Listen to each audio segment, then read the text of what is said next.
तर आता जसं आपण इंडस्ट्री बद्दल बोलतो आहे, तर त्याच प्रकारचे इंडस्ट्री काम करतात ते त्यांच्या घरी सोसायटीजमध्ये पण असतात. तर सोसायटी संदर्भात जर बोलायचं झालं तर एक गृहनिर्माण सोसायटी तिथं फार मास लेवलला लोक असतात आणि तिथं सिलेंडरसारखा पार्ट हा आपण अगदी आपल्या उराशी बाळगून ठेवतो. तर सोसायटीकरता फायर डिपार्टमेंटची अशी कुठली महत्त्वाची नियम आहे की काय सामान्य माणसाला ते समजायला पाहिजे किंवा त्यांनी ते लक्षात घेतले पाहिजे?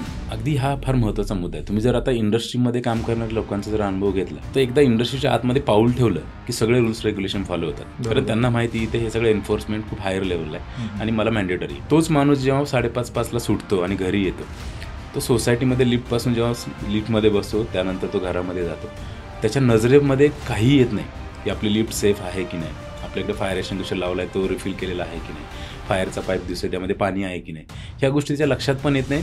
आता त्याची चुकी आहे का तर डेफिनेटली मी म्हणणार नाही त्याची चुकी आहे. कदाचित असं असेल की ते एन्फोर्समेंट सोसायटी लेवलला गव्हर्नमेंटच्या साईडने तेवढं झालं नाही, प्लस माइंडसेट जो बिल्ड झाला आहे, सेफ्टी माइंडसेट जो आपण म्हणतो, तो तेवढ्या लेवलला बिल्ड झालेला नाही. एक उदाहरण अजून एक देतो की एअरपोर्टला गेल्यानंतर बाय डिफॉल्ट सुरुवातीला जेव्हा एंट्री होते तेव्हापासून आपल्या डोक्यामध्ये सेफ्टी आणि तिथले असणारे रेग्युलेशन्स हे अगदी पाळायला सुरुवात करतो. का? कारण तो एन्फोर्समेंट त्या लेवलचा आहे. तेच आपण एसटी स्टँडला जर आलं तर आपल्याला कशाबद्दलच काही वाटत नाही. म्हणजे आपण अगदी डिफरंट, म्हणजे स्प्लिट पर्सनॅलिटी ज्याला म्हणतो आपण, ते भारतीयांमध्ये खूप लवकर अनुभवायला मिळते. हाच भारतीय जेव्हा US जाईल तेव्हा सगळे रूल फॉलो करेल, तो इंडियामध्ये आला की सगळं विसरून जाईल.